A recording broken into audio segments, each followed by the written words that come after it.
Hello.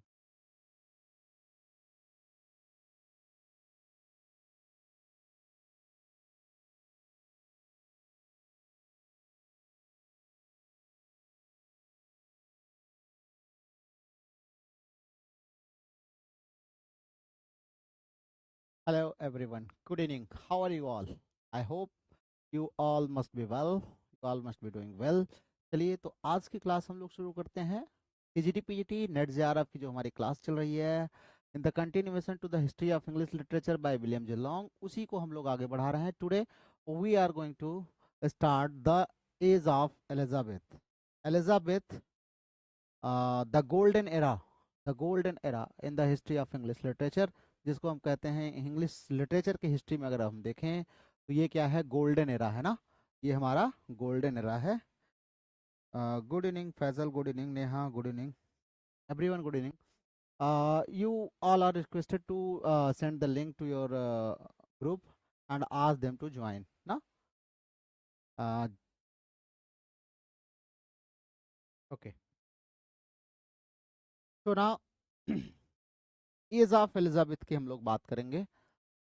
The age generally marks the accession of Queen Elizabeth I, but in some books like William de Long, it has been given from 1550 to 1622. Though the Queen Elizabeth जो थी उनका life span it was 1558 to 1603. So more or less 4-5 years more or less जो है it is considered to be the age of Elizabeth, not by the king but by the literature ना। चलिए, now see the history of this period.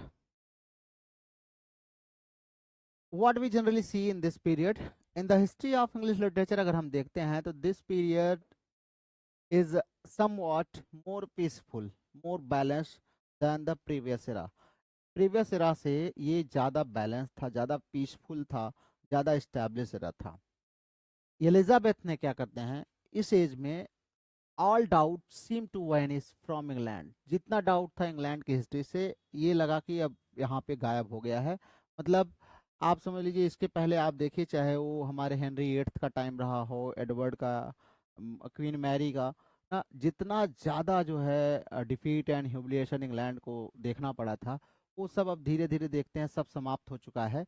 हम एक ऐसे era में entry करने जा रहे हैं जो बिल्कुल पीसफुल है, और उसके पीछे कुछ कारण भी था, वो आगे आपको पता चलेगा कि हमारी जो क्वीन एलिजाबेथ फर्स्ट थी उनका क्या रोल था ना, उसको मेंटेन करने में। तो after the reigns of Edward and Mary with defeat and humiliation abroad and persecutions and rebellion at home, the accession of a popular sovereign was like to sunrise after a long night. And in Milton's word कह रहे हैं कि इसके पहले हम देखें तो England को काफ़ी डिफीट का सामना करना पड़ा, काफ़ी ह्यूमिलिएशन का सामना करना पड़ा, और अंदर अंदर ही जो सिविल वार एक प्रकार से चल रहा था, वहाँ भी देखें तो काफ़ी जो है मतलब जो कंट्री थी वो अनस्टेबल थी बिल्कुल। और ये देखते हैं तो काफ़ी मतलब there was a dark in whole country. और आफ्टर सम टाइम जो है, काफ़ी समय बाद, ये मतलब आफ्टर लॉन्ग कह सकते हैं, पहली बार इंग्लैंड ने ये फेस किया as if sun has rose in risen in England. Sun जो है इंग्लैंड में राइज किया है, ये पहली बार महसूस होता है। जैसे मिल्टन ने अपने एक सोनेट में उन्होंने बताया है, मिल्टन ने, कि we suddenly see England a noble and puissant nation rousing her self like a strong man after sleep and shaking her invincible locks. तो ध्यान रखिएगा, ये बहुत ही इंपॉर्टेंट लाइन है, ठीक है। मिल्टन ने कहा है कि हमारा जो नेशन है ना, वो ऐसे उसी तरीके से है जैसे एक नोबल और पजियंट नेशन होता है। Rousing her self like a strong man, जैसे एक स्ट्रॉन्ग मैन है और वो सोया हुआ है बहुत दिनों से। आफ्टर स्लीप उठता है, एंड सेकिंग हर इनविंसिबल लॉक, और वो क्या करता है, अपना लॉक जो है खूब झटकता है, मतलब करता है। ऐसे ही बहादुर आदमी जो होता है, बहुत दिन से सो रहा हो, ऐसे ही इंग्लैंड बहुत दिन से ऐसा लग रहा था मानो सो रहा था, और एलिजाबेथन पीरियड में वो जगा हुआ है ना, और वो क्या कर रहा है, अपना पूरा पावर शो कर रहा है। क्वीन के करेक्टर की बात करें तो बिल्कुल it was a strange mingling of frivolity and strength which reminds one of that iron image with feet of clay, we have nothing whatever to do. कह रहे हैं अगर क्वीन के करेक्टर की बात करें तो थोड़ी सी फ्रिवलिटी थी ना, हो जाती सबके अंदर, लेकिन स्ट्रेंथ भी थी। तो कह रहे हैं कुल मिला जुला कर हम देखें तो जो एक आयरन इमेज होता है ना, दैट ऑफ आयरन इमेज, उसी की याद दिलाती है। लेकिन फीट ऑफ क्ले तो है ही भाई, मिट्टी के इंसान तो बना ही है ना, मतलब कि इमेज है आयरन की, लेकिन फीट उसका क्ले का है, मतलब कहीं ना कहीं गंदगी तो चिपक ही जाती है। फिलहाल लॉन्ग साहब क्या कह रहे हैं, उससे हम लोगों को क्या लेना देना, हमें तो केवल हिस्ट्री पढ़नी है, हमें एलिजाबेथ के करेक्टर से क्या लेना देना है ना। उनका भी थोड़ा बहुत इतिहास रहा है, कुछ लोग बताते हैं, सबका होता है अपना इतिहास। चलिए अब इसको छोड़ दीजिए, यहाँ पे हम लोग बहुत ज़्यादा टाइम वेस्ट नहीं करें, हम आपको केवल इंपॉर्टेंट इवेंट्स जो इस एज में हुआ है वो आपको बताते हैं, ठीक है।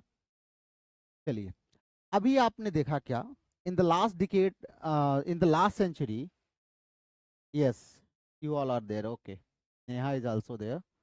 चलिए, in all in previous century what we see, England was engaged in 30 years war ना, 30 years war में engaged था England। The frightful excess of the religious war known as the 30 years war on the continent found no parallel in England। कह रहे हैं इसी समय देखें तो बगल का जो नेशन था वहां भी 30 ईयर वॉर चल रहा था, रिलीजियस वॉर जो है, और कह रहे हैं कि उसके बराबर जो है इंग्लैंड में कोई पैरेलल हमें अब मिलता नहीं है वैसा वार। लेकिन जब एलिजाबेथ ना आई और उन्होंने किंगडम पाया तो उन्होंने पहला काम क्या किया कि जो नॉर्थ के कैथलिक्स थे, मतलब सबसे पहला काम इन्होंने धर्म को बैलेंस किया, रिलीजन को बैलेंस किया। और अगर रिलीजन बैलेंस हो जाए तो कोई भी देश प्रॉस्पर करता है ना, रिलीजन बैलेंस हो जाए। रिलीजन के नाम पर हमारे देश में बहुत कुछ होता है ना, अभी कश्मीर में आतंकवादी हमला हुआ on the name of religion ना, अभी जस्ट न्यूज है, आधे घंटे एक घंटे पहले की बात है। तो 28-30 लोगों को गोलियों से मार दिया गया केवल उनका धर्म पूछ पूछ करके ना। तो ये क्या है, रिलीजन को बैलेंस जो कर ले। तो क्वीन एलिजाबेथ ने क्या किया, जो नॉर्थ वाले थे, जो प्रायः क्या थे, नॉर्थ वाले थे कैथलिक, उनको, और सादर्न कंट्रीज के जो थे वो प्रोटेस्टेंट थे, इनको, इन दोनों में जो पार्ट में डिवाइडेड थे ना, इन सब को बुलाया, सबको इकट्ठा किया। Scotland had followed the reformation, Scotland में रिफॉर्मेशन अपने तरीके से चल रहा था, खूब तेजी से रिफॉर्मेशन चल रहा था। और इधर आयरलैंड जो था ये अपने ओल्ड रिलीजियस ट्रेडिशन को जो है फॉलो कर रहा था। और दोनों रेबल कर रहे थे किससे, इंग्लैंड से, मतलब स्कॉटलैंड इधर विद्रोह कर रहा था और उधर आयरलैंड विद्रोह कर रहा था, दोनों विद्रोह कर रहे थे।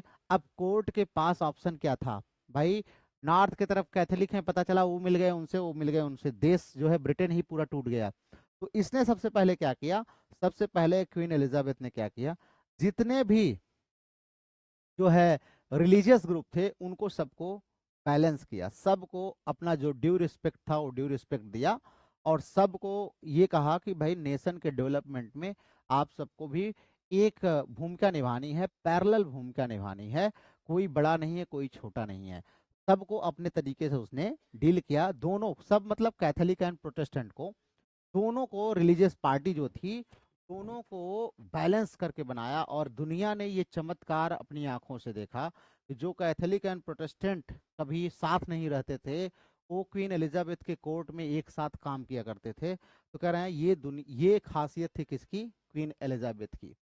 और यही नहीं, ये तो मान लीजिए इन्होंने काम किया ही, दूसरा काम इस एज में क्या हुआ, 1588 में जब इंग्लैंड की फ्लीट ने क्या किया, फॉर द फर्स्ट टाइम जो है Renaissance, sorry, for the first time जो सबसे पूरे वर्ल्ड की सबसे ज्यादा मजबूत नेवल आर्मी थी, स्पेनिश आर्मडा नेवल आर्मी, मतलब नेवी जो थी सबसे ज्यादा मजबूत किसकी थी, फ्लीट सबसे ज्यादा वो स्पेन की थी, उसको इंग्लैंड ने हराया।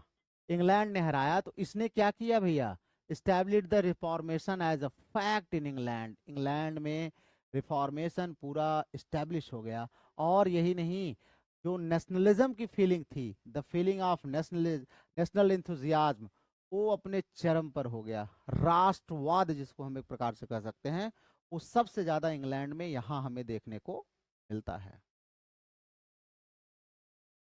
उसके बाद तो देश आप कंट्री देख ही रहे हैं प्रॉस्पर करना शुरू करती है, बहुत सारे एक्सप्लोरेशंस, बहुत सारे डिस्कवरीज इस एज में शुरू होते हैं, और बहुत सारी जगह पर यात्राएं जो होती हैं, उससे इंग्लैंड धीरे धीरे क्या करता है, अपने एम्पायर को बहुत तेजी से ग्रो कर रहा है। और जो हिस्टोरिकली अगर हम देखें और सोशली जो इंग्लैंड में चेंजेस हो रहे थे साथ साथ लिटरेचर में इंग्लैंड में बहुत बड़ा चेंजेज आया। क्यों? क्योंकि रिफॉर्मेशन और अपना रेनेसा, अब ये अपने पीक पर थे, मतलब रेनेसा सब लगभग जागृत हो चुके थे। अब लोगों के अंदर एक कंपटीशन था कि मुझे भी लिखना है, मुझे भी लिखना है, सब लिख पढ़ रहे थे ना। तो लिटरेचर बहुत बल्क में मिलता है इस एज में। क्यों?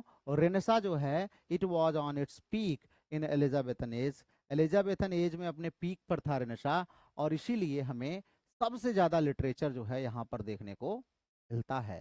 ठीक है। तीसरा इसको बोलते हैं कि it is an age of dreams. ये एक ड्रीम्स का एज था। It is an age of adventure. It is an age of unbounded enthusiasm springing from the new lands of fabulous riches revealed by English explorers। इस age में क्या हुआ? जो English explorer थे ये नई नई जगहों पर जाते थे, नए नए जगह की खोज करते थे, नए नए एडवेंचर करते थे। तो इससे क्या था, लोगों के अंदर बड़ा उत्साह आ रहा था ना। नई जगह जाते थे, नए लोगों को खोजा, फिर वहां रह करके उन पर कब्जा करना, ये सारे करना, कॉलोनी बनाना, ये इंग्लैंड ने करना शुरू कर दिया। तो इससे क्या था, नई नई चीजें मिलना, इनका नॉलेज बढ़ रहा था, इनके अंदर सीखने की इच्छा तो थी ही। जो रेनेसा आया उसने क्या किया, इनके अंदर लर्निंग का जो हंगर है वो तो भर ही दिया था। ये हर जगह जाते थे, नई चीजों को एक्सप्लोर करते थे, वहां से सीखते थे और बहुत सारी चीजें वहां से ले आते थे। Trek sails around the world shaping the mighty course which English colonizers shall follow through the centuries। कह रहे हैं ड्रेक्स पहले ही जा चुके थे बहुत सारी जगहों पर, और इंग्लिश पीपल ने उनको फॉलो किया। And presently the young philosopher Bacon is saying confidently, और लेकिन आज जो हमारे बेकन है वो कॉन्फिडेंटली ये कह सकते हैं क्या, कि आई have taken all knowledge for my province. आज मेरे प्रोविंस में हर प्रकार का नॉलेज है। ये कहने का मतलब ये है, इंग्लैंड की विरासत के बारे में बता रहे हैं, इंग्लैंड कितना बड़ा हो चुका है। कहते हैं कोई ऐसा प्रोविंस नहीं है, मतलब जितना मैं जानता हूं वो इंग्लैंड का ना हो। मतलब आज I have taken all knowledge for my province, हर प्रकार का नॉलेज मेरे प्रोविंस में है। कहने का मतलब ये है कि England is now on the heights of its intellectual heights, or on the social heights, economic heights, सब पर ये अपने हाइट्स पर था। और एक्सप्लोरेशंस वगैरह से लोगों के अंदर जो नेशनल स्पिरिट थी वो इतनी ज़्यादा भर गई थी कि everyone wanted to make England great, England को महान बनाना चाहता था। और यही वजह थी कि इंग्लैंड इस एज को गोल्डन एरा कहा जाता है। और यही वो एज है जहाँ कहा जाता है कि sun never set in England ना, इंग्लैंड में कभी सूर्य अस्त नहीं होता था, ये कहा जाता था। तो क्यों कहा जाता था? क्योंकि हर जगह ये अपनी कॉलोनी बनाते चले जा रहे थे, इनके प्रोविंसेस फैलते चले जा रहे थे। अब इस एज में हम लिटरेचर में अगर देखते हैं तो लिटरेचर में हमें बहुत सारी चीजें देखने को मिलती हैं। फिलहाल हम उन पे जो है, okay, Faisal is saying Ram is also here. Good evening बेटा, good evening, good evening everyone. गुरुजी पाए लागू, ओके, गुरुजी पाए लागू, who is this? Can you please confirm your name? चलिए आइए देखते हैं। ये सब छोड़ दीजिए, इस समय तो सोने चांदी से बरस ही रहे थे। यहाँ पे हमें बहुत कुछ नहीं मिलेगा, हमें जो मिलना है वो यहाँ पर मिलेगा। Non dramatic poets of the Elizabethan age. तो अब हम एलिजाबेथन एज के नॉन ड्रामेटिक पोएट्स को देखेंगे ना। नॉन ड्रामेटिक मतलब जिन्होंने ड्रामा नहीं लिखा है, कुछ तो ऐसे थे जिन्होंने सब कुछ लिखा हुआ है। तो आइए शुरू करते हैं। सबसे पहले पहला जो नाम हमारा मिलता है, पहला नाम क्या है? पहला नाम हमारा है स्पेंसर का। किसका है? स्पेंसर। ये कौन से स्पेंसर है? एडमंड स्पेंसर ना, एडमंड स्पेंसर। एक नए में भी आपको मिलेंगे ना, स्पेंसर जॉनसन ना, लेकिन ये एडमंड स्पेंसर है। इनके लाइफ एंड वर्क की बात करें तो इनके ऊपर जो है about the three great influences, तीन इन्फ्लुएंसेस जो है हमें मिलते हैं, तीनों को देख लेते हैं। एक तो था कैम्ब्रिज।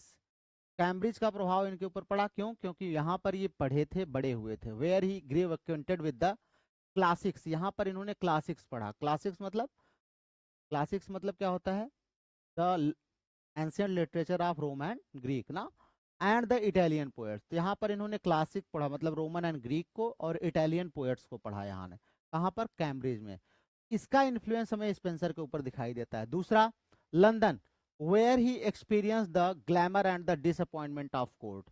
लंदन में इन्होंने क्या एक्सपीरियंस किया? ग्लैमर वहां का और डिसअपॉइंटमेंट ऑफ कोर्ट लाइफ का। कोर्ट लाइफ में जो डिसअपॉइंटमेंट मिलता है उसको इन्होंने वहां पर देखा। और तीसरा, आयरलैंड, जहां पर इनको एज अ कह सकते हैं एम्बेसडर जो है, एज एन एम्बेसडर इनको भेजा गया था।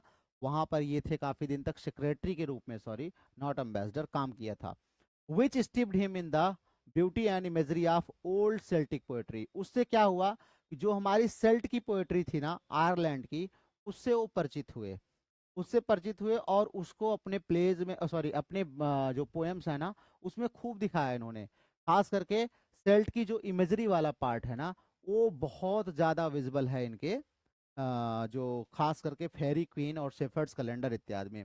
रूरल लाइफ वगैरह जो है ना, वो इंग्लैंड के आप लिटरेचर में, आयरलैंड के लिटरेचर में देखेंगे तो आपको खूब मिलेगा। और वही रूरल लाइफ इन्होंने अपने शेफर्ड्स कैलेंडर वगैरह में दिखाया है ना।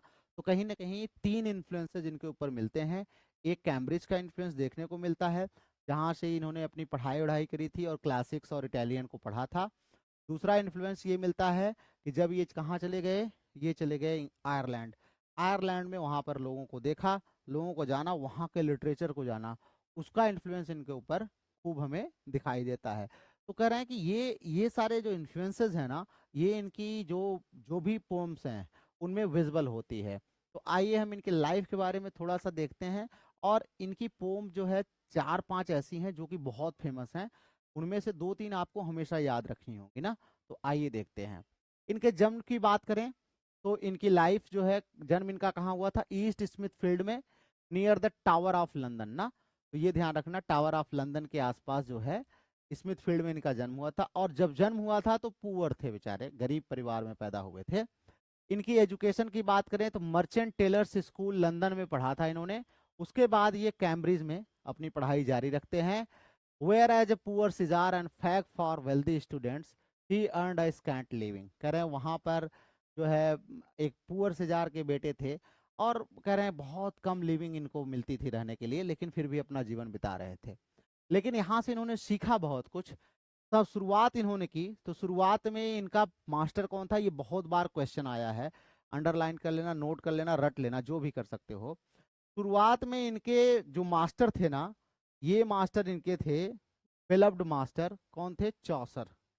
ध्यान रखिएगा, चौसर इनके बेलव्ड मास्टर थे। लेकिन कह रहे हैं इनका एम्बिशन क्या था? कंटरबरी टेल के जैसा जो है ये भी रचना लिखना चाहते थे। और ये और किससे प्रभावित थे? ये अरिस्टो से प्रभावित थे, इटली में, जिन्होंने ऑरलैंडो फ्यूरियोसो लिखा था।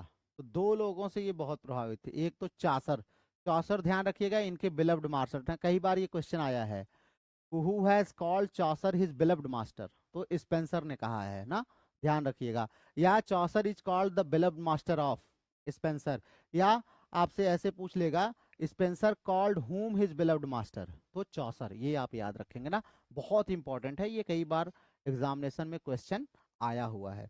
दूसरा इनके फेवरेट कौन थे? तो दूसरा हमारे अरिस्टो थे, जिनकी ऑरलैंडो फ्यूरियोसो जो है वो काफी फेमस रचना है इटली के।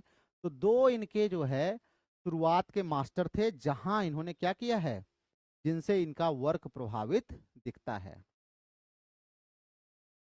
इनका जो वर्क हमें मिलता है, बहुत सारे वर्क्स इनके खो जाते हैं, लेकिन बहुत सारे वर्क्स इनके खास करके, हाँ एडमंड स्पेंसर 52 से 99, हाँ ठीक है, ये इनका डेट ऑफ बर्थ है, ठीक है, दैट्स गुड। चलो एडमंड स्पेंसर साहब की हम बात करते हैं। तो इनका जो सबसे फेमस पोएम है, स्पेशली जिसमें इन्होंने बात की है लॉस्ट रोजालिंड की, वो है शेफर्ड्स कैलेंडर। ठीक है, शेफर्ड्स कैलेंडर ये काफी फेमस है इनकी। क्यों फेमस है? इन्होंने, इनके फ्रेंड थे हार्वी, हार्वे के एडवाइस पर इन्होंने लंदन आए और लंदन आकर के इन्होंने ये पोएम अपनी शुरू की। And here he met Leicester, और यहीं से इनकी मुलाकात किससे हुई? अर्ल ऑफ लाइसेस्टर से हुई। Then at the height of royal favour and the latter took him to live at Leicester House. और यहीं मुलाकात हुई। उस समय लाइसेस्टर बहुत बड़े पद पर थे और ये ले गए किसको, स्पेंसर को लाइसेस्टर हाउस ले गए, कहे चलो हमारे महल में रहो, वहीं अपना पढ़ना लिखना। तो ये लेके चले गए। तो क्रेडिट किसको जाती है, ध्यान रखिएगा, इनके फ्रेंड हार्वे। ये कई बार क्वेश्चन भी पूछा है, ठीक है, तो ध्यान रखिएगा। इनके फ्रेंड हार्वे जो थे, उनकी एडवाइस पर ये लंदन आए। लंदन में इनकी मुलाकात लाइसेस्टर से हुई, उनको लाइसेस्टर हाउस ले गए और यहीं पर इन्होंने अपना शेफर्ड्स कैलेंडर जो है वो फिनिश किया। एंड हियर, और यहीं पर इनकी मुलाकात किससे हुई, फिलिप सिडनी भैया, द ग्रेट सिडनी से इनकी मुलाकात हुई, फिलिप सिडनी से। And all the queen's favourite, और क्वीन के जितने भी फेवरेट थे, जैसे वाल्टर रेले, फिलिप सिडनी ना, वाल्टर रेले वगैरह तो बहुत करीब थे, सिडनी वगैरह, सबसे मुलाकात हुई इनकी, सबसे मुलाकात हुई। The court was full of intrigue, lying and flattery, and Spenser's opinion of his own uncomfortable position is best expressed in a few lines from Mother Hubbard's tale. उस समय कोर्ट में देखो, हर समय ये होता है, उस समय भी था, ऐसा नहीं था कि एलिजाबेथ जो है वो बिल्कुल भगवान थी ना, उनके अंदर भी कमियां थी। तो उस समय भी कोर्ट में षड्यंत्र होते थे, झूठ फरेब चापलूसी, ये सब चलता था। स्पेंसर ने देखा है और इन सबको देखा, और इन्होंने सबसे बेहतरीन इनकी जो पोम है ना, बहुत ही फेमस है, सटायर है, ये ध्यान रखिएगा, कई बार पूछा भी है एग्जाम में। सटायर है किस पर, कोर्ट पर, कोर्ट पर सटायर है, मतलब दरबार पर, उस समय जो क्वीन का दरबार है। मदर हबार्ड्स टेल बहुत ही फेमस है, कई बार ये पूछा है कि ये क्या है, तो सटायर है, satire on the court life, court life के ऊपर सटायर है ना, तो काफी ये फेमस है, इसको याद कर लेना। यहाँ पर कुछ इसकी लाइन दी हुई थी, छोड़ दीजिए। 1580 में क्या हुआ, लाइसेस्टर का इन्होंने इन्फ्लुएंस यूज किया। लाइसेस्टर का इन्फ्लुएंस यूज करके ये क्या, Spenser, who was utterly weary of his dependent position, was made secretary to Lord Grey. Lord Grey के सेक्रेटरी बना दिए गए। लॉर्ड ग्रे साहब कौन थे, the queen's deputy in Ireland, queen के डिप्यूटी थे आयरलैंड में, बताया था ना मैंने, लॉर्ड के जो है वहां जाके आयरलैंड में सेक्रेटरी बन गए ना, तो ये सेक्रेटरी साहब वहां बन गए। और इनका लाइफ का जो तीसरा पीरियड शुरू हुआ, वो बड़ा लाइफ इनकी चेंज हो गई वहां पर। अब आयरलैंड गए तो वहां पर उन्होंने सेल्टिक लिटरेचर को देखा, और वो उनको बहुत अच्छा लगा, क्योंकि सेल्टिक लिटरेचर वास्तव में अगर देखें, नेचर की बात करें, पैगनिज्म की बात करें, पैगन की बात करें, तो पैगन जो लिटरेचर है वो सबसे ज्यादा हमें वहां पर देखने को मिलता है। ये इनको खूब पसंद आया। He accompanied his chief through the campaign of savage brutality in putting down an Irish rebellion। और माना जाता है कि इनके जो चीफ थे, मतलब लॉर्ड ग्रे, इनकी अगुवाई में स्पेंसर साहब, एक आयरिश रिवेलियन था, मतलब कुछ आयरिश लोग विद्रोह कर रहे थे, उनको जा करके क्या किया, पुटिंग डाउन कर दिया।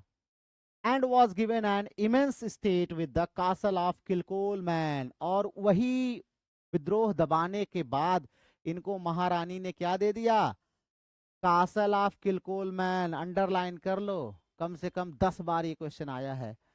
इनके महल का नाम क्या था, किलकोलमैन। स्पेंसर को जो मिला था, महारानी ने दिया था, महारानी क्या, लॉर्ड ग्रे दे चाहे महारानी, बात एक ही है।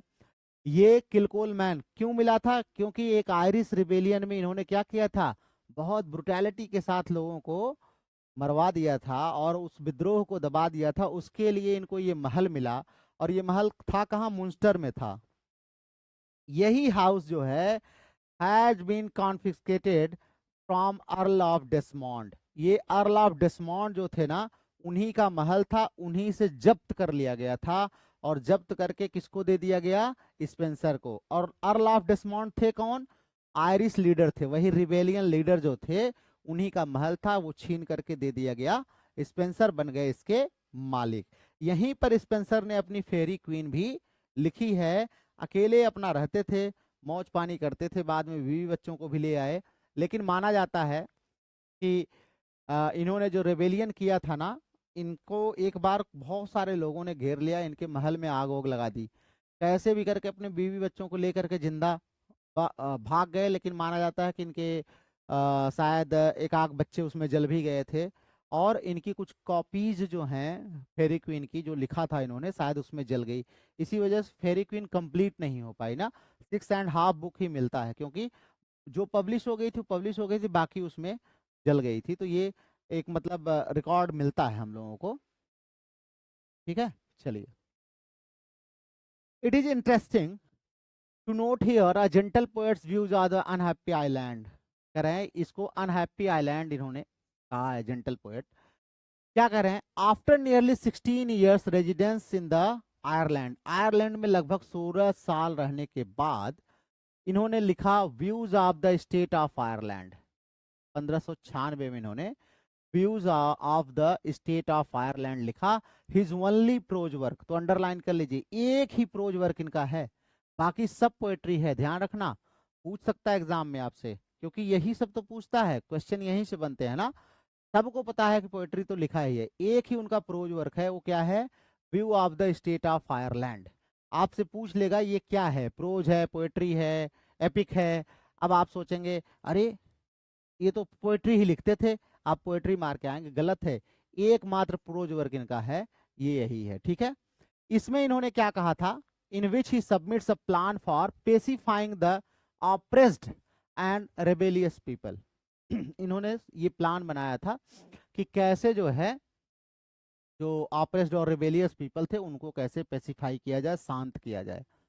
This was to bring a huge force of cavalry and infantry into the country. अब इसके लिए क्या था, इन्होंने लिख के भेजा ये प्रोज। अब इसके लिए बहुत ज्यादा कैवेलरी और इन्फेंट्री की जरूरत थी, मतलब बहुत ज्यादा सेना की जरूरत थी। Give the Irish a brief time to submit, और इन्होंने बुला करके आयरिश लैंड को बहुत कम, आयरलैंड को सबमिट करने के लिए, मतलब सरेंडर करने के लिए बहुत कम समय दिया। And after that to hunt them down like wild beast, और इन्होंने ये उसमें प्रस्ताव दिया कि बहुत कम इनको समय दिया जाए, और अगर उस समय में ये सरेंडर नहीं करते हैं तो इनको हंट डाउन कर दिया जाए, मतलब जैसे वाइल्ड जंगली जानवर का हंटिंग करते हैं ना, वैसे ही इनकी हंटिंग कर देनी चाहिए। ये प्रस्ताव किसने दिया था, हमारे स्पेंसर साहब ने, तो मतलब खतरनाक आदमी थे ना। He calculated that cold, famine and sickness would help the work of the sword. इन्होंने ये भी कैलकुलेट करके बताया कि इंग्लैंड आयरलैंड में ठंड बहुत पड़ती है, और यहाँ पर फेमीन भी आया हुआ था और लोग बीमार थे, तो इससे क्या होगा, तलवार को मदद मिलेगी। कहने का मतलब ये है कि लोग वहां कमजोर होंगे तो हमारे सैनिक ज्यादा अच्छे से उनकी वो कर पाएंगे। And that after the rebels had been well hounded for 2 winters, the following summer would find the country peaceful. लेकिन अगले 2 विंटर तक जो है ये युद्ध चलेगा, और उसके अगले गर्मी में क्या होगा, हमारी कंट्री बिल्कुल पीसफुल होगी, मतलब कोई रेबेलियन बचेगा नहीं। This plan from the poet of harmony and beauty, जिनको हम हार्मनी एंड ब्यूटी का पोएट कहते हैं, उनसे इतना भयंकर प्लान हमें सुनने को मिलता है, was somewhat milder than the usual treatment of a brave people whose offense was that they loved liberty and religion। कह रहे हैं इससे भी ज्यादा क्या था, उन लोगों के साथ ट्रीटमेंट शॉकिंग था, जो ब्रेव लोग थे आयरलैंड के, जिनको क्या पसंद था, लिबर्टी और रिलीजन पसंद था, और वो उसी की मांग कर रहे थे, और इंग्लैंड उसको दे नहीं रहा था। तो ये कहीं ना कहीं क्या है, हम जो स्पेंसर हैं इनका जो पॉलिटिकल एंगेजमेंट है उसके बारे में यहाँ पर हमें पता चलता है कि कितना पॉलिटिकली वो साउंड थे और कितना अच्छे पोस्ट पर थे। लेकिन जो बाद में इतनी बढ़िया बढ़िया पोएम्स लिखते हैं कि हम उनको पोएम ऑफ ब्यूटी मानते हैं जो है, और वो कितने कह सकते हैं क्रूकेड माइंडसेट के थे।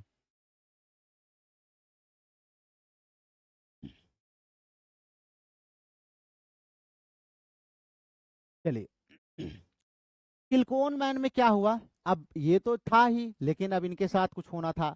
एक बार रिबेलियंस ने इसको घेर लिया, किलकोल मैन को, surrounded by great natural beauty, Spencer finish the, यहीं पे क्या हुआ था, यही किलकोल मैन जो था, यहाँ पर इन्होंने अपना पहला 3 बुक पब्लिश किया, पहला 3 बुक पब्लिश किया, उसका फिनिश किया। क्या नाम था, फेरी क्वीन, ये इनकी एपिक है ना, एपिक फेरी क्वीन का 3 बुक यही किलकोल मैन में इन्होंने पब्लिश किया, सॉरी कंप्लीट किया। उसके बाद इन्होंने 1589 में यहाँ पर वाल्टर रेले आए, हमने आपको बताया था ना, वाल्टर रेले से इनकी बड़ी मित्रता थी, वाल्टर रेले क्वीन के सबसे ज्यादा क्लोजेस्ट थे। तो वाल्टर रेले इनको विजिट किया, तो heard up the poem with the enthusiasm, hurried the poet off to London and presented him to Elizabeth. कह रहे हैं इसके बाद रेले ने जब ये पोएम पढ़ी तो बड़े खुश हो गए, और इनको बोले कि चलो तुरंत लंदन और एलिजाबेथ के सामने प्रेजेंट हो जाओ। और ये प्रेजेंट हो गए।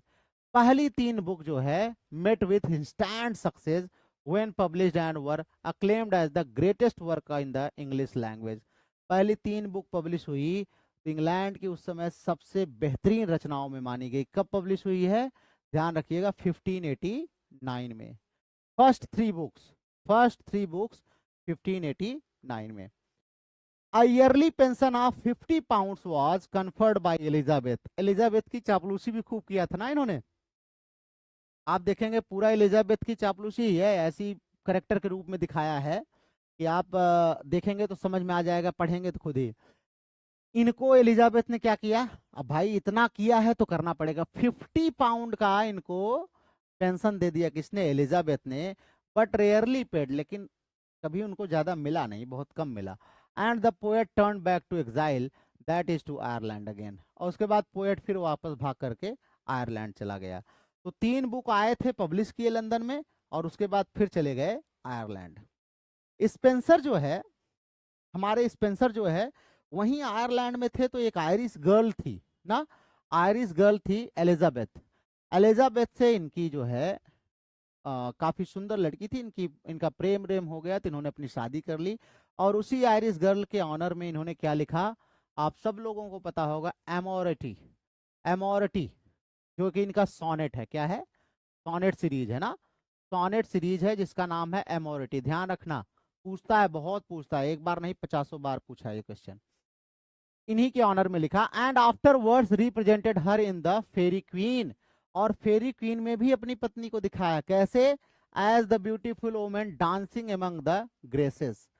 सुंदर स्त्रियां जो ग्रेसेस में डांस कर रही हैं, उसके रूप में इन्होंने प्रेजेंट किया। फेरी क्वीन में भी इन्होंने दिखाया है किसको, अपनी पत्नी एलिजाबेथ को। एलिजाबेथ कौन, क्वीन को मत समझ लेना, Elizabeth Boyle. In 1594 he married Elizabeth, celebrating his wedding with his Epithalamion. 1594 में इन्होंने शादी की एलिजाबेथ से, और अपने शादी को सेलिब्रेट करने के लिए एक पोएम लिखा इन्होंने जिसका नाम था इपिथैलमियन। आज तक ये सबसे फेमस वेडिंग हाइम्स, विवाह गीत माना जाता है। ध्यान रखिएगा, किसी भी लैंग्वेज में सबसे फेमस विवाह गीत माना जाता है क्या, इपिथैलमियम। इन्होंने अपने विवाह पर लिखा था, ठीक है। और एक प्रोथैलमियम भी लिखा था इन्होंने, एक प्रोथैलमियम भी इन्होंने लिखा था। मतलब आजकल जो कौन सा गीत होता है वो लेडी संगीत वाला ना, प्रोथैलमियम। स्पेंसर फिर लंदन गए 1595 में। When he published एस्ट्रोफिल, इन्होंने जो है लंदन फिर गए आयरलैंड से, और यहाँ पर आने के बाद एस्ट्रोफिल इन्होंने पब्लिश किया। एस्ट्रोफिल ये क्या था, 92 में हमारे डेथ हुई थी सिडनी की ना, सिडनी की डेथ पर, सिडनी इनके काफी करीबी थे, बैटल ऑफ जुफ्थेन में बेचारे जो है वो इंजर्ड हो गए थे और मर गए उसके बाद। तो इन्होंने उनके ऊपर एक एलर्जी लिखा, on the death of his friend Sydney.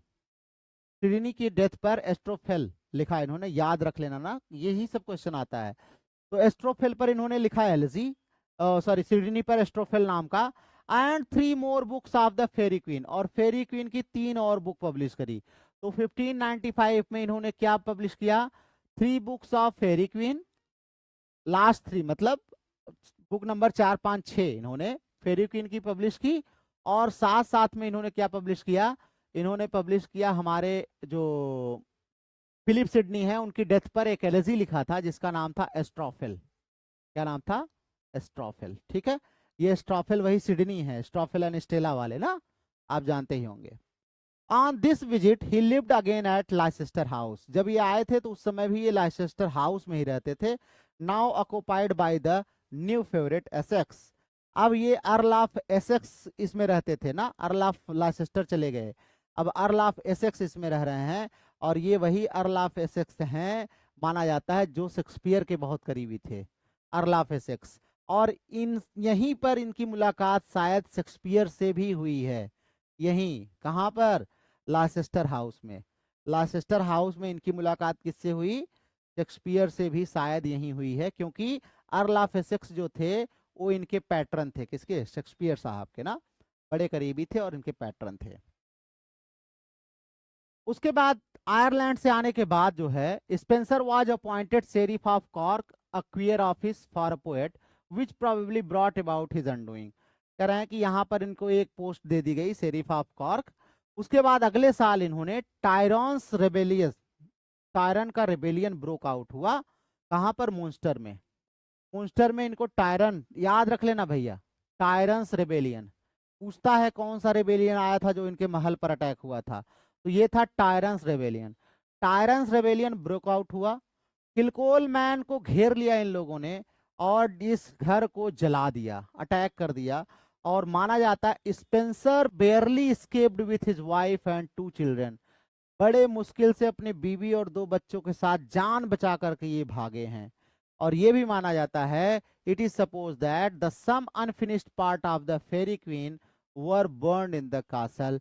और फेरी क्वीन कुछ इन्होंने लिख करके रखा था, अनफिनिश्ड थी, और वो कहाँ पर? उसी में आग में जल गई, उसी आग में जल गई। इसीलिए इनका फेरी क्वीन जो है वो इनकम्प्लीट रह गया, ऐसा लोग मानते हैं। ठीक है, जो हमारे क्रिटिक हैं वो ऐसा मानते हैं।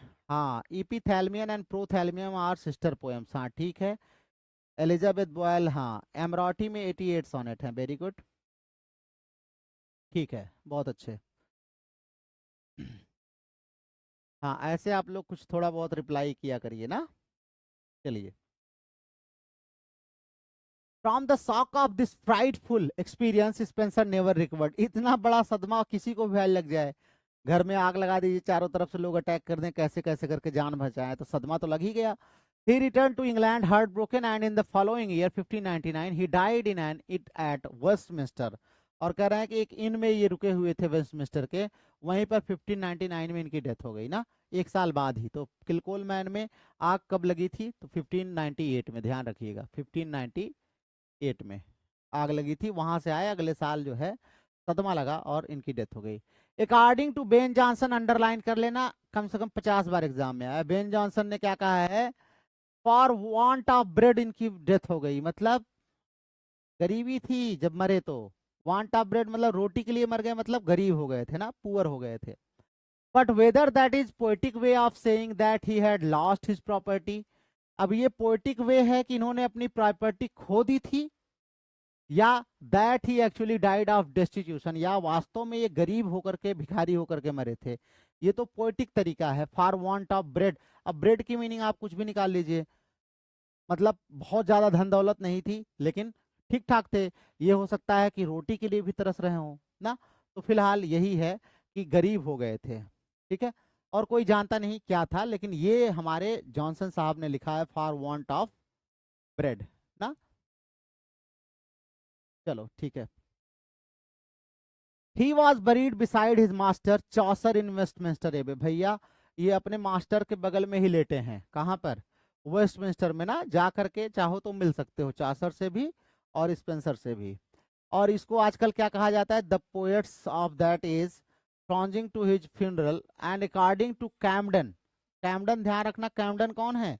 हिस्टोरियन है ना, बहुत बड़े हिस्टोरियन है कैम्पडन, 18th सेंचुरी के। कैम्पडन साहब ने क्या कहा? casting their elegies and the pens that had written them into his tomb। अब आइए हम इनके वर्क्स को देख लेते हैं।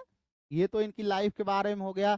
4-6 इवेंट तो आप याद रखना, जैसे इनके फ्रेंड के बारे में पूछता है, सिडनी इनके फ्रेंड थे, वाल्टर रेले इनके फ्रेंड थे। प्लस इनके मालिक के बारे में पूछता है, तो अर्ल ऑफ लाइसेस्टर थे, और इंग्लैंड आयरलैंड में जिसके सेक्रेटरी थे वो थे लॉर्ड हरवे। ये सब याद रखना, ठीक है। किलकोलमैन महल मिला था, और महल जो है मुंस्टर में था। उसके बाद महल तो जल गया, आप जानते ही हैं सब कुछ। तो घर का नाम, कई बार ये पूछा है कि इनके घर का नाम क्या था, तो किलकोलमैन याद रख लेना भैया, बड़ा भयंकर नाम भी था ना। हाँ, पोएट्स कॉर्नर में इनको दफना दिया गया, हाँ बिल्कुल बिल्कुल, पोएट्स कॉर्नर में दफना दिया गया ना, वेस्टमिंस्टर में। भाई वो माना जाता है मैटर ऑफ प्राइड है कि जो वहां पर दफनाया जाए। हालांकि वो क्या प्राइड करेगा जिसको दफना दिया गया, हम लोग करते हैं ना। चलो, Faerie Queene is the great work upon which the poet's fame chiefly. चलिए, the original plan of the poem included 24 books. तो ये इसको पहला पॉइंट नोट कर लो फेरी क्वीन के बारे में। इन्होंने कितने बुक का प्लान बनाया था? 24 बुक का। मतलब जो क्लासिकल एपिक थी ना, किसकी? होमर की। होमर की classical epic Odyssey and Iliad जो है, ये कितने बुक में है? 24 में है ना। इसी मॉडल पर इन्होंने इसको लिखने की कोशिश की थी 24 बुक्स में। Each of which was to recount the adventure and triumph of a knight who represent a moral virtue. कह रहे हैं इनका प्लान था हर एक बुक में एक नाइट होगा जो एक वर्च्यू को रिप्रेजेंट करेगा, एक मॉरल वर्च्यू को रिप्रेजेंट करेगा। Spenser's purpose as indicated in a letter to Raleigh, इन्होंने वाल्टर रेले को एक पत्र लिखा था, उसको पढ़ने से ये पता चलता है, क्या पता चलता है, आइए देखते। पत्र में इन्होंने क्या लिखा था? To portrait in Arthur before he was king, Arthur को दिखाना, किंग आर्थर, उनकी लाइफ को उनके राजा बनने के पहले। The image of a brave knight, एक बहादुर knight, perfected in the 12 private moral virtue, जो 12 मॉरल वर्च्यू जिसके अंदर हैं। एज अरिस्टोटल हैड डिवाइड, जो अरिस्टोटल ने बोला है कितनी वर्च्यू होनी चाहिए? 12 मॉरल वर्च्यूज होनी चाहिए इंसान के अंदर। Which is the purpose of these first 12 books, कहते हैं हमारे जो ये इपिक लिखने जा रहा हूं, इसके पहले 12 बुक का पर्पज यही है कि इसमें 12 वर्च्यू होंगे। वो कौन से वर्च्यू होंगे? किंग आर्थर जब किंग नहीं थे उसके पहले के उनकी लाइफ के जो 12 मॉरल्स हैं उन्हीं पर बेस्ड होंगे। Which if I find to be well accepted, और मुझे अगर लगा कि ये काफी पॉपुलर है, लोग इसको एक्सेप्ट कर रहे हैं, तो I may be perhaps encourage to frame the other part of politic virtues. कह रहे हैं उसके बाद में जो पॉलिटिक्स का वर्च्यू है उसको भी उनकी पर्सनालिटी में दिखाऊंगा। After that he came to be king, कब? जब वो राजा बन गए। मतलब 12 वर्च्यू राजा के पहले और 12 वर्च्यू राजा बनने के बाद, तो total 24 virtues and each book for a virtue. Her book के लिए एक वर्च्यू, हर एक वर्च्यू के लिए एक बुक इनका लिखने का पर्पस था। ये इन्होंने किससे कहा था? कई बार एग्जाम में पूछा है, किससे कहा इन्होंने? एक पत्र लिखा था, किसको? वाल्टर रेले को। वही पत्र हमें मिलता है, वहां से ये जानकारी हमें मिलती है, बाकी और कहीं से नहीं मिलती।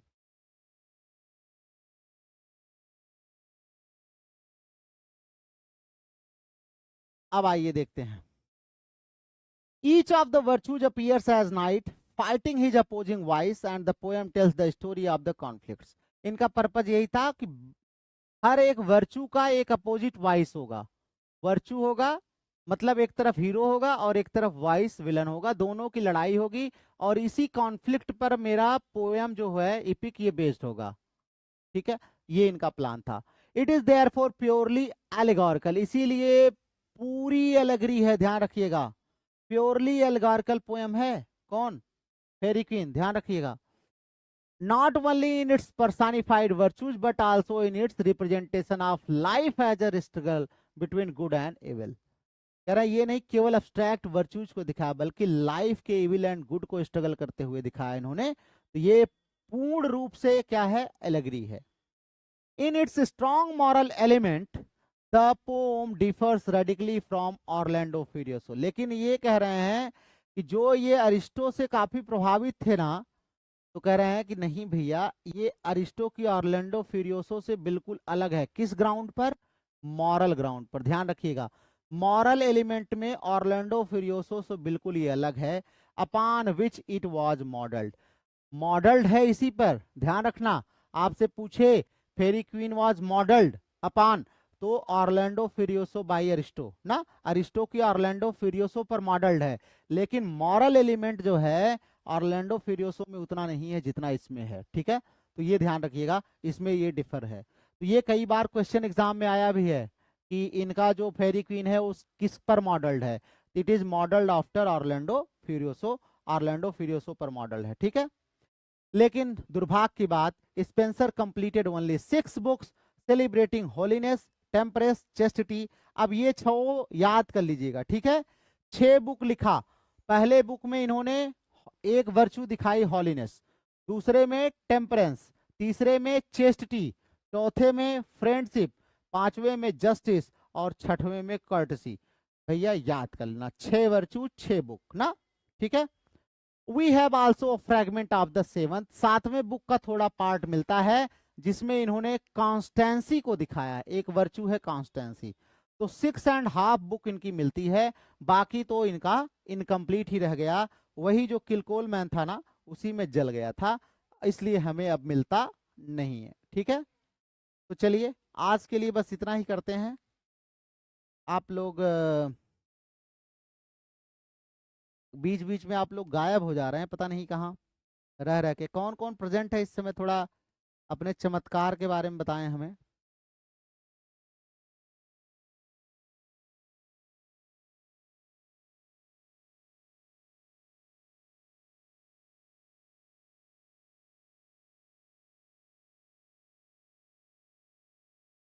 बस करें आज के लिए बच्चों।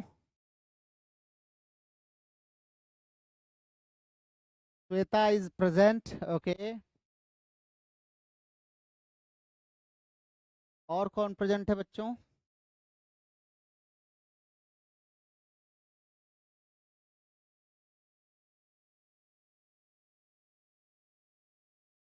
प्रिया गुप्ता जी हैं? कौन है आप, कहाँ से हैं, थोड़ा अपना इंट्रोडक्शन दीजिएगा।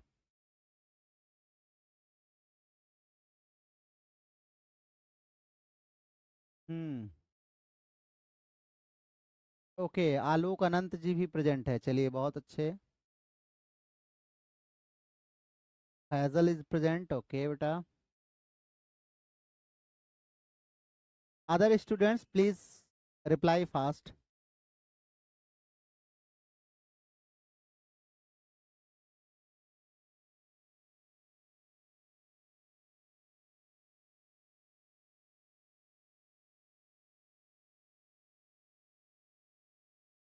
मुझे कल ही चैनल के बारे में पता चला। कैसे पता चला बेटा, कहाँ से?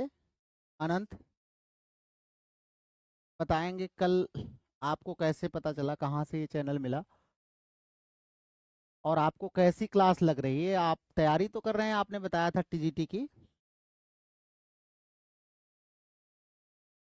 और एक कोई बच्ची आई है Priya Gupta, I think this is new student है ये। अगर हो प्रेजेंट तो अभी अपना इंट्रोडक्शन थोड़ा सा दे।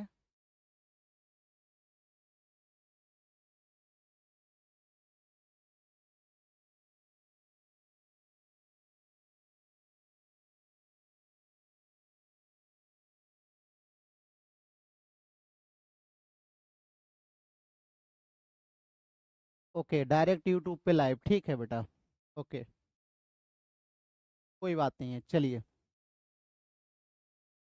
तो और कंटिन्यू रखते हैं, 10 मिनट आप लोग डिमांड कर रहे हैं तो पूरे 10 मिनट का और कंटिन्यू कर लेते हैं। चलिए, आलोक अनंत जी आप कहाँ के रहने वाले, वाराणसी के, कहाँ से रहने वाले हैं?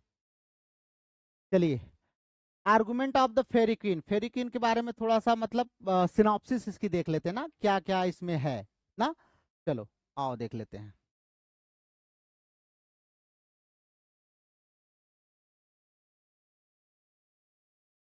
हम्म, ओके। अब हम फेरी क्वीन के बारे में देखते हैं थोड़ा सा। तो कह रहे हैं कि from the introductory letter we learn that the hero visits the queen's court in fairyland. कह रहे हैं कि इंट्रोडक्टरी लेटर मिलता है ना इनका। बाकी लोग सो गए हैं। अच्छा, आलोक अनंत जी देवघर झारखंड से हैं, अच्छा ठीक है बेटा, okay.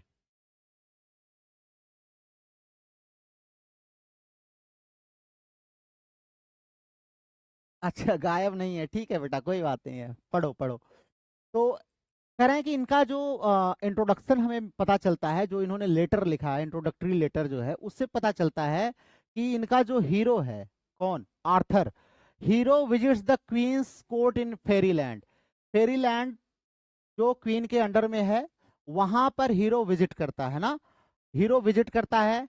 While she is holding a 12 days festival, 12 दिन का फेस्टिवल, त्योहार मनाया जा रहा है, किसके अंडर में, फेरीलैंड की जो मालकिन क्वीन है उनके अंडर में। और वहां पर हीरो मतलब किंग आर्थर पहुंचे हुए हैं। On each day some distressed person appears unexpectedly, और हर दिन कोई ना कोई पागल वहां पर आ जाता है, मतलब राक्षस कोई आ जाता है। Tales a woeful story of dragons, वहां पर आकर के किसी न किसी ड्रैगन की स्टोरी बताता है। इंचैंट्रेसेस की स्टोरी बताता है, मतलब जादूगरनी वगैरह जो होती हैं, क्या कहते हैं उसको, जो चुड़ैल वगैरह होती हैं।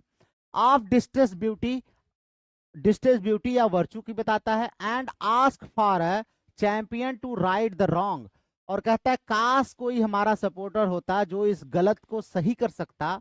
To let the oppressed go free, ताकि जो लोग सफरर हैं वो क्या कर सकते, वो मुक्त हो सकते। मतलब जिनको ये राक्षस शैतान लोग सताते हैं, कोई होता है ऐसा जो मुक्त कर लेता। मतलब फेस्टिवल चलता था, कोई आकर के एक कहानी बताता था कि फला जगह पर एक राक्षसी है जो क्या करती है, बहुत लोगों को परेशान करती है, कोई ऐसा है नहीं जो इनको बचा लेता। Sometimes a knight volunteers or begs for the dangerous mission.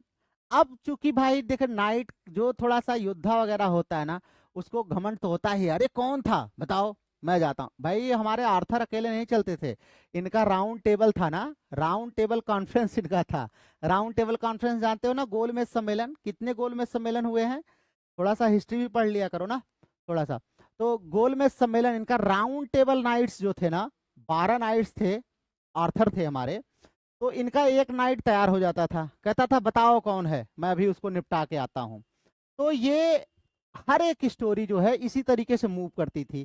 तो वॉलंटियर कहता था कि भैया मैं जाऊंगा इस खतरे से लड़ने के लिए, लेकिन again the duty is assigned by the queen, और क्वीन हर बार ड्यूटी असाइन करती है कि नहीं आज ये नहीं ये जाएंगे ना, 12 लोग हैं तो 1 से 12 के बीच में किसी को असाइन करती कि आज फला लोग जाएंगे और यहाँ की जर्नी पर जाएंगे। And the journey and adventures of these knights are the subject of the several books, और फेरी क्वीन के बहुत सारे बुक का सब्जेक्ट यही है, जो ये लोग जर्नी अपनी करते हैं। कौन, नाइट लोग लड़ने जा रहे हैं। जैसे बता दिया कि फला स्टेट में एक बहुत बड़ी राक्षसी है, वहां पे इतने हजार लोगों को परेशान कर रखा है, मारती काटती है। अब ये चल दिए, तो इनकी यात्रा वहां पर जो लड़ाई उड़ाई की, उसी सबको एक बुक में दिखाया है फेरी क्वीन के, ठीक है, ध्यान रखिएगा। और सब लोग एक एक वर्चू को कैरी करते हैं, जितने नाइट्स हैं वो सब लोग एक वर्चू को कैरी करते हैं। आइए देखिए, यहाँ बहुत इंपॉर्टेंट फैक्ट्स आपको मिलेंगे, स्पेशली नेट जेआरएफ के लिए तो बहुत ही इंपॉर्टेंट है। टीजीटी पीटी में भी आ जाते हैं कभी कभी, लेकिन नेट जेआरएफ के लिए बहुत इंपॉर्टेंट है ना।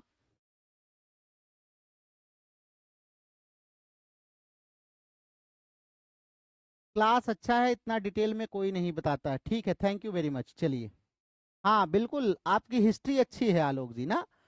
1930, 31, 32 तीन गोल में सम्मेलन हुए थे ना, 3 गोल में सम्मेलन हुए थे, ठीक है। चलिए, कभी कभी हम लोग इस पे भी थोड़ा सा कर लिया करेंगे। वैसे मैं very soon I am going to launch current affairs for you, आपके लिए करंट अफेयर्स लॉन्च करूंगा बहुत ही जल्द। चलिए,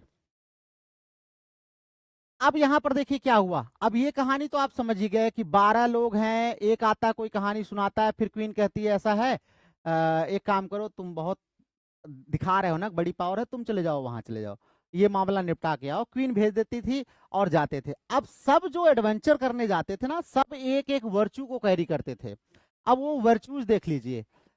the first recounts the adventures of the red cross night, ध्यान रखिएगा, पहला एडवेंचर किसका था पहली बुक में, वो रेड क्रॉस नाइट है, ध्यान रखना। बहुत बार ये क्वेश्चन पूछा है कि पहला किसका है, तो रेड क्रॉस नाइट का। रेड क्रॉस नाइट के अंदर वर्चू क्या थी, तो याद कर लेना, रेड क्रॉस नाइट होलीनेस को रिप्रेजेंट करता है। रेड क्रॉस नाइट किसको रिप्रेजेंट करता है, हॉलीनेस को, ठीक है। ऐसे चार्ट बना लेना ना, चार्ट बना के लर्न कर लेना, एक दूसरे से पूछ लेना, ठीक है। तो ये रिप्रेजेंट करता है हॉलीनेस को। पहला नाइट कौन है, red cross knight. And the lady Una representing the religion, और इसमें एक लेडी है जिसका नाम है यूना, ये रिप्रेजेंटिंग द रिलीजन, ये धर्म को रिप्रेजेंट करती है, किसको, रिलीजन को रिप्रेजेंट करती है। अब ये स्टोरी जो है, their contest are symbolical of the world wide struggle between virtue and faith on the one hand and sin and heresy on the other. कह रहे हैं ये सिंबल है क्या, एक तरफ झूठ है, पाप है, पाखंड है, दूसरी तरफ वर्च्यू है, गुडनेस है ना, ये इसका सिंबल है। मतलब दुनिया में क्या है, दोनों चीजें हैं ना। तो एक रेड क्रॉस नाइट वो पुण्य का, वर्च्यू का, गुडनेस का सिंबल है, और दूसरी तरफ जो राक्षस हैं वो किसके सिंबल हैं, वो वाइसेज के, सिन के और हेयरसे के सिंबल है ना, जो बहुत सारे धार्मिक जो है लोग बुराइयां करते हैं उसका सिंबल है। ये तो रहेगी पहली बुक। पहली बुक में आपको दो कैरेक्टर याद रखने हैं, एक है रेड क्रॉस नाइट, एक है लेडी यूना ना, और भी कैरेक्टर हैं लेकिन ये दो आपको याद रखने हैं, ठीक है। चलिए अब क्या होता है, दूसरी book, the second book tales the story of, बहुत बार ये एग्जाम में आया है क्योंकि ये स्टोरी बहुत फेमस है, गुआन की, सर गुआन की स्टोरी है, story of sir Guyon. Temperance, इनकी क्वालिटी क्या है, टेम्परेंस, ध्यान रखिएगा, इनके अंदर वर्च्यू क्या है, टेम्परेंस है, sir Guyon temperance, red cross night holiness, sir Guyon temperance. तीसरा में कौन है, ब्रिटो मारिटस, ब्रिटो मारिटिस है, ये क्या है, ये चेस्टिटी को प्रेजेंट करते हैं, किसको, चेस्टिटी को, पवित्रता को। तो ध्यान रखिएगा, आपका रेड क्रॉस नाइट हो गया हॉलीनेस को, ठीक है। उसके बाद आपका सर गुआन हो गए, ये रिप्रेजेंट कर रहे हैं किसको, टेम्परेंस को। उसके बाद तीसरे हो गए Brito Martin's, Brito Martin's represent कर रहे हैं हमारे किसको, चेस्टिटी को। उसके बाद चौथी बुक और पांचवी बुक में हमारा एक कैम्बेल है और दूसरे में ट्रियामॉन्ड है। तो कैम्बेल हमारे रिप्रेजेंट करते हैं फ्रेंडशिप को, कैम्बेल जो है वो करते हैं फ्रेंडशिप, कैम्बेल और ट्रियामॉन्ड ये दोनों करते हैं किसको, फ्रेंडशिप को। और उसके बाद हमारे आर्टिगल हैं, ये करते हैं जस्टिस को, किसको, जस्टिस को। मतलब पांचवें में है कैम्बेल एंड ट्रियामॉन्ड, फोर्थ में है कैम्बेल एंड ट्रियामॉन्ड, ये फ्रेंडशिप के हैं। और पांचवें में हमारे कौन है, आर्टिगल, जो जस्टिस को दिखाते हैं। और छठवें में हमारे कौन है, सर कैलिडोर हैं, ये कर्टसी को दिखाते हैं, ठीक है। इतना ध्यान रखिएगा, ये बहुत ही इंपॉर्टेंट है, बहुत ही इंपॉर्टेंट है, बहुत बार पूछा है, ठीक है, बहुत बार पूछा है, एक बार नहीं, कोई ना कोई पूछ ही लेता है, मैच कराने के लिए दे देता है, नेट जेआरएफ में मैच कराने के लिए भी दे देता है। अगर आपको यहां से पूछेगा एलिजाबेथन एज से और पोएट से क्वेश्चन उठाया तो मान के चलिए कि यहां से ज्यादा उठाता क्वेश्चन, ठीक है। चलिए फिलहाल सब लोग अपना लड़े वड़े और जीत उत गए, जो भी हुआ, फेरी क्वीन हमारी खत्म हो गई। बहुत ज्यादा डिटेल में हम इनको नहीं पढ़ेंगे, हमें बस ये देखना है कि कौन किसको सिंबलाइज कर रहा है ना, ये भी याद करना पड़ता है। अभी तो आपने दो चीजें याद करी, एक तो वर्च्यू उनकी क्या है और कौन से करेक्टर है ना, जैसे रेड क्रॉस नाइट है तो हॉलीनेस है ना। और उसके बाद अभी आपको याद करना है कि रेड क्रॉस नाइट किसको सिंबलाइज कर रहे हैं रियल लाइफ में। तो आइए देखते हैं कौन किसको सिंबलाइज करता है। तो कह रहे हैं कि in the first three book, पहली तीन बुक में shadowy Faerie Queene sometimes represent the glory of God.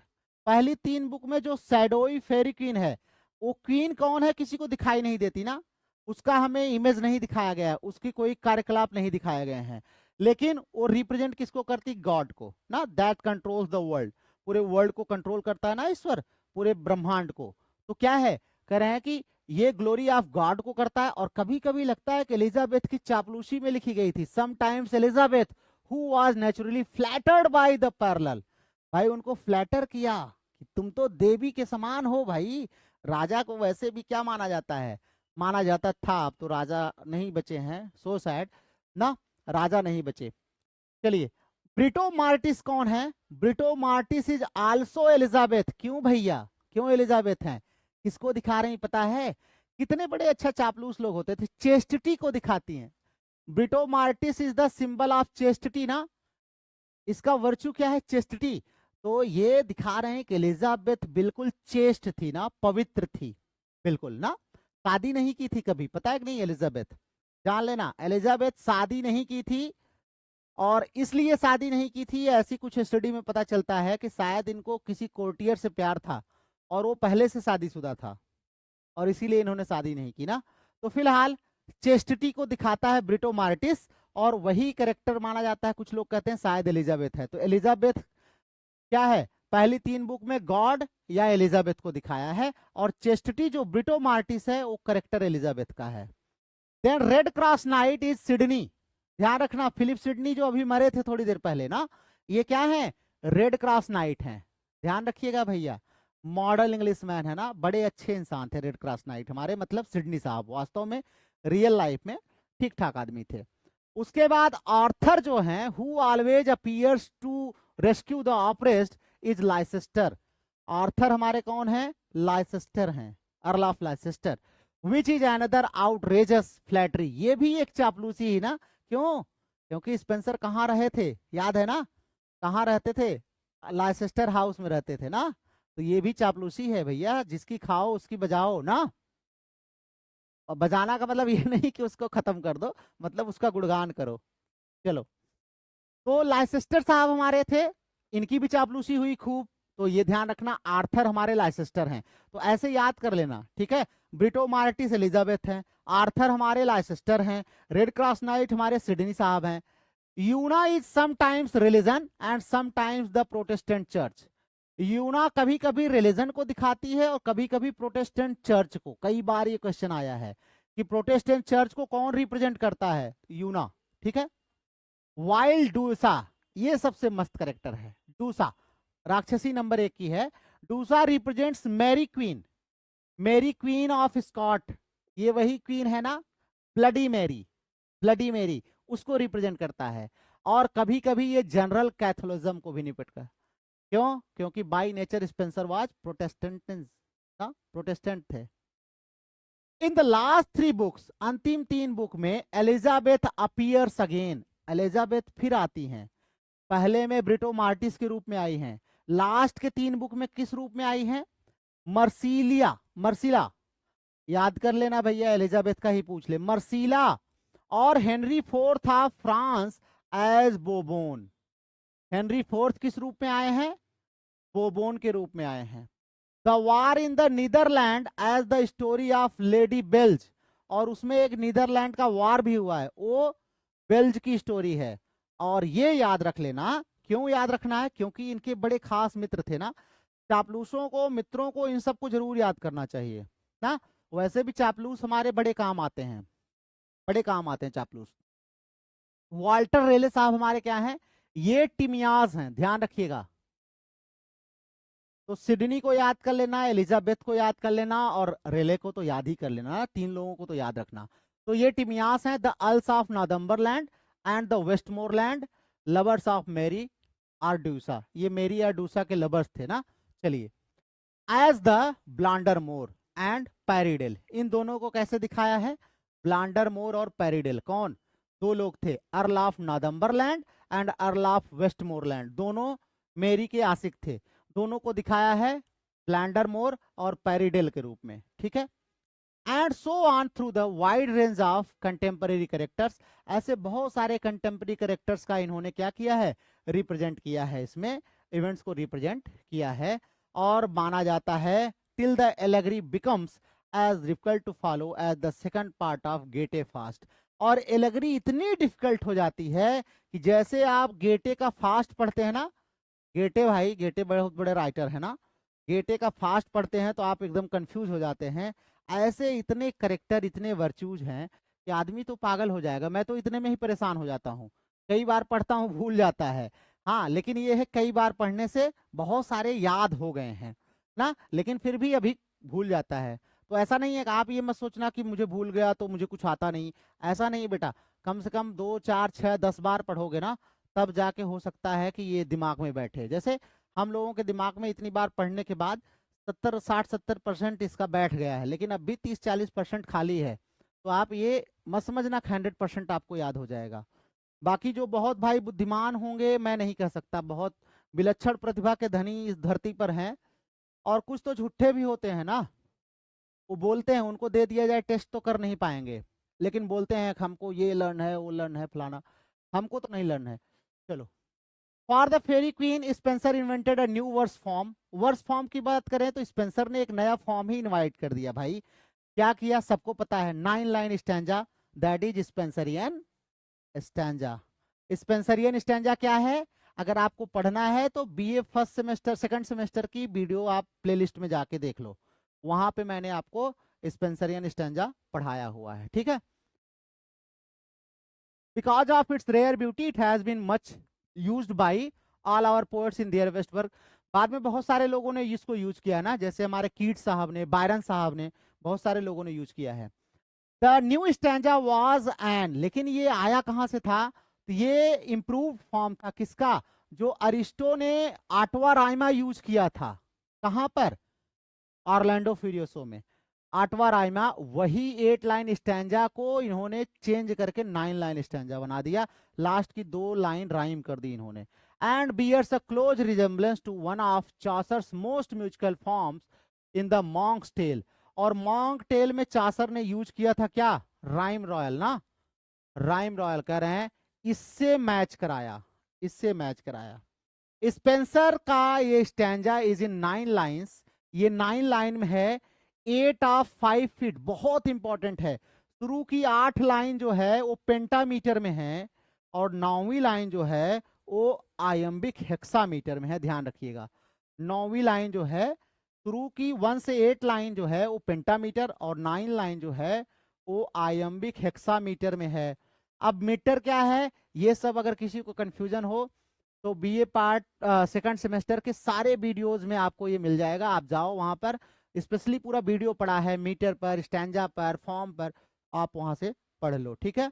तो आपको ये सब मिल जाएगा, पेंटामीटर क्या होता है, हेक्सामीटर क्या होता है, कैसे आप मीटर निकालते हैं, ये सब आपको वहां पर मिल जाएगा। तो इतना आप याद रखना। अब यहाँ से हम लोग, ये कुछ लाइन दी हुई है, ये लाइन को हम लोग टाइम मिलेगा तो पढ़ लेंगे, लेकिन हमें नहीं लगता कि बहुत इंपॉर्टेंट है ना, क्योंकि इतनी लाइन याद रखना भी पॉसिबल नहीं है, और कुछ इंपॉर्टेंट लाइंस हम वैसे भी आप लोगों को करवा देते हैं। लगभग कम से कम 1000-2000 कोटेशन तो लास्ट में आपको मिलता है, जो आपको याद करना पड़ता है थोड़ा थोड़ा करके, या बीच बीच में बताते रहते हैं हम ना। तो चलिए, माइनर पोएम सब इनकी हम लोग कल पढ़ेंगे ना, आज के लिए हमें लगता है पर्याप्त हो गया है ना, आप लोगों को भी काफी टाइम हो रहा होगा। Red cross knight, holiness, sir Guyon temperance, ठीक है, very good. Britomartis chastity, Cambell and Triamond friendship, very good. Artegall justice, sir Calidore courtesy, ठीक है, बहुत अच्छे। फैजल, गुड। मेरी क्वीन की सिस्टर थी, हाँ ठीक है। 9 लाइन स्टैंजा, राइमिंग स्कीम, हाँ ठीक है, बहुत अच्छे। Interlocked rhyme, very good. आप सब लोगों ने पढ़ा हुआ है उस क्लास को, ठीक है, बहुत अच्छी बात है। चलो बच्चों, तो ठीक है, आज के लिए बस विदा लेते हैं, काफी टाइम भी हो गया है, अभी बहुत सारा काम भी करना रहता है ना, उसमें भी टाइम लगता है। चलिए, let's meet you again tomorrow in the class, कल फिर से आपके क्लास मिलेंगे। अभी आपका मान के चलिए 20 मई तक जो क्लास है वो थोड़ी सी इसी हिसाब से चलेगी। टाइम टेबल आपको वो बच्चे जो इसी क्लास में केवल जुड़े हुए हैं उनके लिए मैं टाइम टेबल बता दूं कि आपकी टीजीटी पीजीटी की जो एमसीक्यू सीरीज है बेटा, वो 4:15 से शुरू होगी, और जो 5:15 तक चलेगी, ये ध्यान रखिएगा। 4:10 या 4:15 से शुरू होगी ये, ठीक है, एमसीक्यू सीरीज, ध्यान रखिएगा, इसको आप ज्वाइन करिएगा। उसके बाद 5:30 से हमारी जो क्लास चलती है 6:30 तक, ये बीए सेकंड सेमेस्टर की चल रही है, ये भी एमसीक्यू है। उसके बाद 6:45 से 7:45 ग्रामर की चलेगी, इसमें आप जरूर जुड़िएगा, ये आपके लिए हेल्पफुल होगी। उसके बाद फिर हमारे MA 1-2 की चलेगी, MA 10 सेमेस्टर 8 सेमेस्टर की। देन अब ये क्लास जो आपसे 10 की 11 चल रही है, ये शेड्यूल आपका 20 मई तक चलना है, ठीक है। तो इसको आप तब तक फॉलो करेंगे, और बाकी कुछ नया होगा तो हम आपको जानकारी देंगे। तो चलिए, आपसे आज के लिए विदा लेते हैं, कल फिर मिलेंगे आपसे। Till then take care of yourself, खूब पढ़ते रहिए और मस्त रहिए। Good night you all.